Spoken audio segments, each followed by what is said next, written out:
할렐루야. 주님의 이름으로 오늘 9시 기도에 참석하신 모든 분들을 주님의 이름으로 축복합니다. 우리의 기도를 들으시는 하나님, 기도를 통해서 역사하시는 하나님께서 저와 여러분의 기도를 들으시고 역사하실 줄 믿습니다. 오늘 기도에 앞서서 나눌 말씀은요, 예레미야 45장의 말씀인데요. 전체 말씀이 5절밖에 되지 않아서 이 5절을 다 읽어드리도록 하겠습니다. 유다의 요시야 왕의 아들 여호야김 넷째 해에 네리야의 아들 바룩이 예레미야가 불러주는 대로 이 모든 말을 책에 기록하니라. 그때의 선지자 예레미야가 그에게 말하여 이르되, 바룩아, 이스라엘의 하나님 여호와께서 내게 이같이 말씀하셨느니라. 내가 일찍이 말하기를 화로다, 여호와께서 나의 고통에 슬픔을 더하셨으니 나는 나의 탄식으로 피곤하여 평안을 찾지 못하도다. 너는 그에게 이르라, 여호와께서 이와 같이 말씀하시기를, 보라, 나는 내가 세운 것을 헐기도 하며 내가 심은 것을 뽑기도 하나니 온 땅에 그리하겠거늘. 내가 너를 위하여 큰 일을 찾느냐? 그것을 찾지 말라. 보라, 내가 모든 육체의 재난을 내리리라. 그러나 내가 가는 모든 곳에서는 내가 너에게 내 생명을 노량물 주듯 하리라. 여호와의 말씀이니라. 오늘 말씀의 배경은 여호야김 넷째 해에라고 시대적 배경을 먼저 설명하면서 등장하는 한 인물이 있는데 그의 이름은 바룩입니다. 바룩이 누구냐면 그 당시 예레미야가 감옥에 갇혀 있을 때 예레미야의 심판의 메시지를 받아 적는 어떤 서기관 같은 역할을 하던 사람이었습니다. 바룩은 메시지를 받아 적어서 또한 그 메시지를 백성들에게 전하여도 유다 백성들로부터 돌아오는 반응은 늘 적대적이었습니다. 그래서 아마도 바룩은 멸망한 조국의 처참함을 보면서 좌절하고 낙망하였을 것입니다. 이 바룩의 심정을 그대로 나타내고 있는 것이 3절인데요. 3절에 나오는 단어들을 보십시오. 고통, 슬픔, 탄식, 피곤, 평안을 찾지 못함. 이런 단어들로 대변되는 바룩의 심정이 보이십니까? 하나님의 사명이기 때문에 그래도 예레미야 입술을 통해서 나오는 하나님의 말씀을 받아 적어서 부지런히 전하고 최선을 다해서 전달해 보지만 그 내용은 좋은 소식이 아니라 멸망을 당하게 된다라는 심판의 메시지였기 때문에 늘 언제나 돌아오는 것은 적대감이었습니다. 그러니 지칠 수밖에 없고 슬프고 고통스러울 수밖에 없는 것이죠. 그 가운데 아마도 바룩은 더 위대한 더 큰 사역, 영향력 있는 사역을 간절하게 찾았던 것 같습니다. 그런데 여기에서 하나님은 바룩에게 중요한 말씀을 하시는데요. 5절을 보십시오. 내가 너를 위하여 큰 일을 찾느냐? 그것을 찾지 말라. 보라, 내가 모든 육체의 재난을 내리리라. 그러나 내가 가는 모든 곳에서는 내가 너에게 내 생명을 노량물 주듯 하리라. 여호와의 말씀이니라. 하나님은 바룩에게 너가 너를 위하여 큰 일을 찾느냐, 그것을 찾지 말라라고 말씀하시죠. 자, 여러분, 이 구절을 잘 보면요, 너가 너를 위하여 큰 일을 찾느냐, 내가 모든 육체에 재난을 내리리라. 이 문장의 주어와 목적어만을 주목해서 보십시오. 너가 하지 말고 내가 하리라 라고 말씀하고 있어요. 무슨 말이냐면 4절에서 하나님이 말씀하시죠. 나는 내가 세운 것을 헐기도 하며 내가 심은 것을 뽑기도 하나니 온 땅에 그리하겠거늘. 그러니까 이 모든 심판의 주체, 주관자, 절대 주권자가 바로 하나님이신데 그 하나님이 너 낭망하지 말고 낙심하지 말고 너가 큰일 하려고 하지 말고 이 모든 것 내가 할 것이다 라고 말씀하십니다. 하지만 하나님께서 뭐라고 말씀하시냐면 나는 너의 생명을 보장하겠다 라고 말씀하시죠. 내 생명을 노량물 주듯 하리라. 전쟁에서 가까운 전리품처럼 리워드를 주시겠다 라는 말씀이에요. 여러분, 저는 이 부분을 묵상하면서 전능자 하나님이 모든 역사를 주관하시고 저와 여러분의 인생도 주관하시고 모든 것을 주도적으로 이끌어 가시겠다라고 말씀하시는 것처럼 들립니다. 그 하나님은 우리가 낭망하거나 염려할 필요 없이 그저 하나님께 다 맡겨버릴 것을 말씀하셔요. 베드로전서 5장 7절에서 사도 베드로가 뭐라고 말합니까? 너희 염려를 다 주께 맡기라. 이는 그가 너희를 돌보심이라. 여러분, 하나님이 하십니다. 다 하십니다. 내가 무엇을 하려고 하지 말고 전능자, 주권자이신 하나님께 모든 것을 맡겨버리고 그분의 인도하심을 구하시는 저와 여러분들 되시기를 주님의 이름으로 축원드립니다.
기도를 멈추지 마라. 눈앞의 상황이 마음을 눌러도 원망치 마라. 너의 입을 지켜라. 저들은 너의 입을 보고 있다. 마음을 뺏기지 마라. 내가 널 도우지 않는단 소리에 너의 모든 게 불리해도 너는 기도를 계속해라. 너 기도를 멈추지 마라. 내가 너의 그 모든 상황을 바로 역전시키리니 너 기도를 멈추지 마라.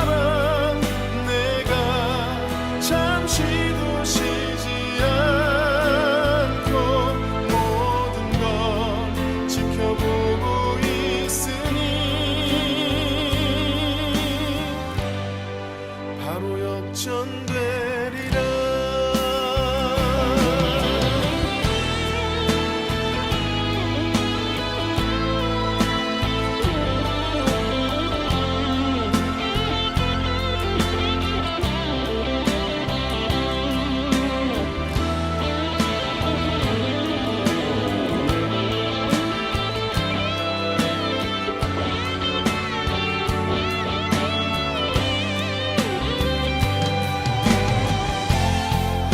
저들의 힘이 너를 압도해도 저들의 힘이 내 숨을 조여도 너는 보리라. 기도의 능력을 내가 역전시키리라.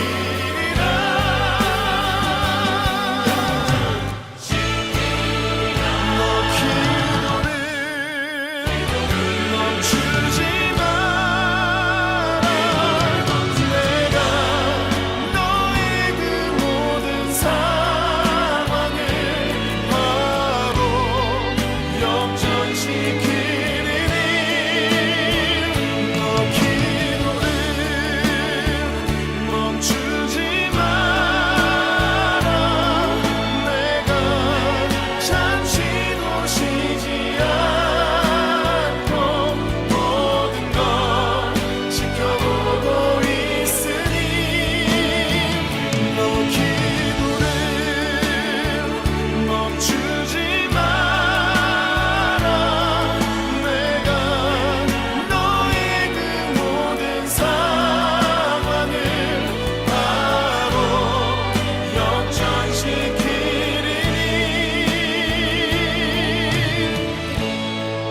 바로 역전되리라.